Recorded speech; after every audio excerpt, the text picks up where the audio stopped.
Hello friends, कैसे हैं आप। आशा करती हूँ सब लोग अच्छे होंगे।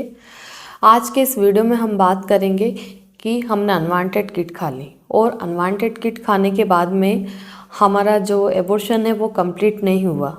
जब हमने अल्ट्रासाउंड करवाया तो उसमें आरपीओसी आ रहा है या फिर इनकम्प्लीट एबॉर्शन आ रहा है या कचरा रह गया है। तो ऐसी कंडीशन में हम क्या कर सकते हैं, इसी के बारे में वीडियो में डिटेल में जानेंगे। तो वीडियो को पूरा देखें और अगर आप मेरे इस चैनल पर पहली बार ही आए हैं तो चैनल को सब्सक्राइब करें, वीडियो को लाइक और ज़्यादा से ज़्यादा लोगों में शेयर करें ताकि दूसरे लोगों को भी इसकी नॉलेज मिल सके। जब भी एक महिला अनवांटेड किट खाती है, मार्केट में बहुत सारे ब्रांड की किट अवेलेबल है। अगर आपको अनवांटेड प्रेगनेंसी हो गई थी और आपने डॉक्टर की सलाह से एबॉर्शन की दवाइयाँ खा ली, एबॉर्शन की दवाई खाए हुए काफ़ी टाइम हो गया, यानी कि 10 दिन हो गए, 12 दिन हो गए, 15 दिन हो गए, पर आपकी ब्लीडिंग बंद नहीं हो रही।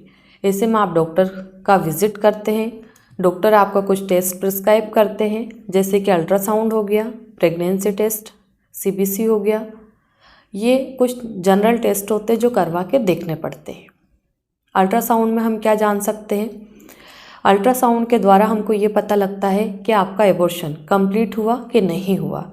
अगर एबॉर्शन कंप्लीट हो गया तो ब्लीडिंग बंद क्यों नहीं हो रही है, ये देखना पड़ता है।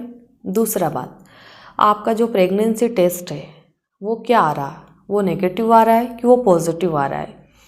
तो डॉक्टर अल्ट्रासाउंड की रिपोर्ट को और प्रेगनेंसी टेस्ट की रिपोर्ट को दोनों को मैच करके देखते हैं, फिर आगे डिसाइड करते हैं कि हमें क्या करना है। तीसरा टेस्ट होता है सीबीसी। तो इसमें हीमोग्लोबिन का लेवल देखा जाता है कि हीमोग्लोबिन का लेवल कितना आ रहा है। अगर आपको खून की कमी होने लगी है तो ब्लड बढ़ाने के लिए आयरन सप्लीमेंट आपको दिया जाता है और आपको अच्छी डाइट लेने के लिए डॉक्टर सलाह देंगे कि आप ब्लड बढ़ाने वाले प्रोडक्ट खाइए जिससे कि आपको ब्लड की कमी ना हो। तीनों टेस्ट करवा के डॉक्टर ने अच्छे से देख लिया है। अगर आपको ब्लड की कमी आएगी तो आयरन फॉलिक एसिड की टेबलेट आपको प्रिस्क्राइब करेंगे या सिरप देंगे, ठीक है। इसके बाद में अगर आपका अल्ट्रासाउंड में आता है कि कुछ कचरा रह गया, साफ नहीं हुआ पूरी तरीके से, और आपका प्रेगनेंसी टेस्ट मान लो अगर नेगेटिव आ जाता है, तो फिर डॉक्टर आपको कुछ मेडिसिन प्रिस्क्राइब कर सकते हैं। वो आपकी कंडीशन पे डिपेंड करता है कि अभी फ़िलहाल में यानी कि प्रेजेंट में आपको ब्लीडिंग कितनी हो रही। मान लो अगर थोड़ी बहुत ब्लीडिंग हो रही या पूरे दिन में एक ही पैड यूज़ हो रहा है और अल्ट्रासाउंड में आरपीओसी आ रहा है, यानी कि आरपीओसी में भी बहुत सारे मटेरियल्स रहते हैं, जैसे कि आपको 10 mm आ रहा, 20 mm आ रहा, 40 mm आ रहा, 50 mm आ रहा, या फिर इनकम्प्लीट एबॉर्शन आ गया। तो अगर इनकम्प्लीट एबॉर्शन आता है तो डॉक्टर आपको डायरेक्ट एक ही सलाह देंगे कि आप डीएनसी करवा लो।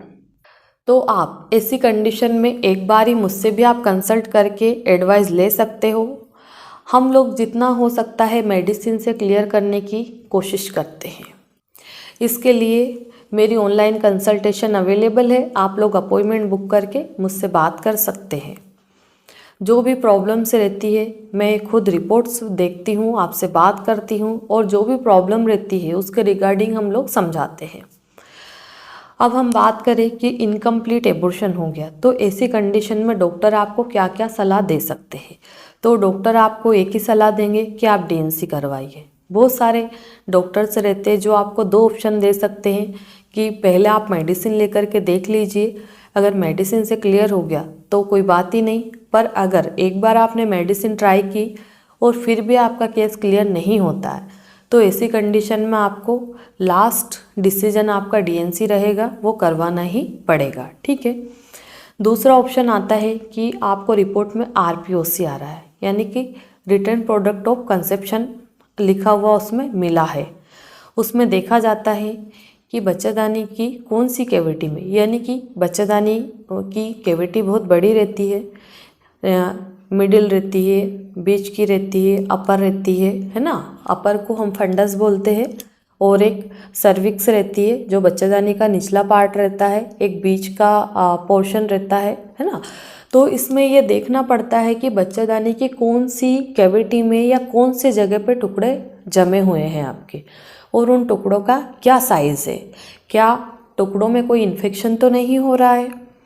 साथ ही में डॉक्टर ये भी देख सकता है कि आपको जो ब्लीडिंग का फ्लो है, अभी पीरियड्स कितने आ रहे हैं। मान लो अगर अल्ट्रासाउंड में कई बार सिर्फ ये आता है कि 5 mm टुकड़ा है, एक ही टुकड़ा है और उसमें इन्फेक्शन हो गया, वेस्कुलरिटी आ गई है उसमें, और आपको ब्लीडिंग भी काफ़ी तेज़ हो रही है, हेवी ब्लीडिंग हो रही है, जैसे कि पूरे दिन में 3 पैड 4 पैड 5 पैड आपको यूज़ करना पड़ रहा। तो ऐसी कंडीशन में कोई भी डॉक्टर आपको दवाई नहीं देगा, वो डायरेक्ट बोलेंगे आप डीएनसी करवाइए। तो ऐसी कंडीशन में आपको सफाई करवा भी लेनी चाहिए, वही आपकी सेहत के लिए अच्छा है, और दवाइयाँ ट्राई नहीं करना चाहिए। क्यों? क्योंकि जो भी सफाई के लिए दवाइयाँ दी जाती है उनका एक ही काम रहता है कि वो ब्लीडिंग को तेज करती है। ऐसे बहुत सारी मेडिसिन्स आती है, जैसे कि डॉक्टर आपको किट रिपीट करने के लिए बोल सकते हैं जिसमें 5 टेबलेट होती है। बहुत सारे डॉक्टर मिसोप्रोस्टल लेने के लिए बोल सकते हैं। मिसोप्रोस्टल को हम ओरली भी ले सकते हैं, सबलिंगुअली भी ले सकते हैं, वेजाइनली इंसर्ट भी कर सकते हैं। मिसोप्रोस्टल को हम बहुत सारे तरीके से पेशेंट को दे सकते हैं। इसके बाद में बहुत सारे लोग सपोर्ट के लिए मेथार्जिन टेबलेट भी देते हैं। मेथार्जिन को लेकर के लोगों के मन में बहुत सारी गलत प्रेमियाँ रहती है कि ये तो ब्लीडिंग बंद करने के लिए, डॉक्टर ने हमें शुरू करने के लिए काहे को दे दी। तो मेथार्जिन का भी एक स्पेशली वर्क रहता है जो हर कोई नहीं जानता है, और एबॉर्शन के केस में मेथार्जिन अगर कोई भी डॉक्टर ने आपको दी है तो वो इसीलिए दी है कि जो अंदर कचरा बचा है, मेथार्जिन उसको निकालने में बहुत हेल्प करती है। तो जो भी लोगों के मन में मेथार्जिन को लेकर के डाउट्स रहता है, आशा करती हूँ मैं इस वीडियो में उनके डाउट्स को क्लियर कर पाई हूँ। क्योंकि मुझे भी बहुत सारे लोग कमेंट्स करते कि मैडम ये तो ब्लीडिंग बंद करने की है, ये कैसे साफ करेगी। तो हर एक टेबलेट का कुछ ऐसा एडवांटेज भी रहता है कि जिसको हम दूसरे तरीके से यूज़ करें तो वो दूसरा बेनिफिट भी हमको दे सकती है। तो मेथार्जिन को एबॉर्शन के केस में इसीलिए दिया जाता है कि जो भी कचरा अंदर फंसा हुआ है ये उसको जल्दी से निकाल दे। अब हम बात करते हैं कि आपका अल्ट्रासाउंड में नॉर्मल रिपोर्ट आ रहा है, यानी कि थोड़ा बहुत ही कचरा है, डॉक्टर ने बोला है कि मिनिमम आ रहा है, और उसमें कोई इन्फेक्शन भी नहीं है और आपको ब्लीडिंग भी नहीं हो रही है। तो ऐसे केस में डॉक्टर आपको मेडिसिन दे करके ट्राई कर सकते हैं। अगर मिनिमम है और आपको ब्लीडिंग नहीं हो रही है तो ऐसे में आप नेक्स्ट पीरियड का वेट भी कर सकते हो कि जब आपका अगला पीरियड आएगा। तो कई बार ये जो छोटे मोटे टुकड़े रहते हैं ये पीरियड्स के दौरान अपने आप ही साफ़ हो जाते हैं। पर अगर थोड़ा मटेरियल है 10-15 mm 20-25 mm है और आपको कोई प्रॉब्लम नहीं हो रही, जैसे पेट दर्द भी नहीं है, कमर दर्द भी नहीं है, वाइट डिस्चार्ज भी नहीं है, यानी कि पेशेंट बिल्कुल नॉर्मल है, खाली रिपोर्ट में शो हो रहा है कि उसको क्लोट्स बचे हुए हैं, अभी तक क्लीन नहीं हुए हैं, और पेशेंट को ब्लीडिंग भी नहीं आ रही, तो ऐसे केस में आपको टाइम से ट्रीटमेंट ले लेना चाहिए। क्या है कि अपन तो अपनी सेफ्टी से रहे, है ना, चाहे वो निकले या ना निकले। अगर ये मटेरियल अभी नहीं निकल रहा तो आपका जो नेक्स्ट पीरियड आएगा उसमें निकल सकता है। तो आशा करती हूँ कि इस वीडियो के माध्यम से मैं किट लेने के बाद में अगर कोई भी प्रोडक्ट रह गया उसके बारे में संपूर्ण जानकारी दे पाई हूँ। क्योंकि अगर आपको डॉक्टर ने ये बोला है कि डीएनसी ही इसका लास्ट ऑप्शन है, तो ऐसी कंडीशन में आप मुझसे भी कंसल्ट करके ट्रीटमेंट ले सकते हो।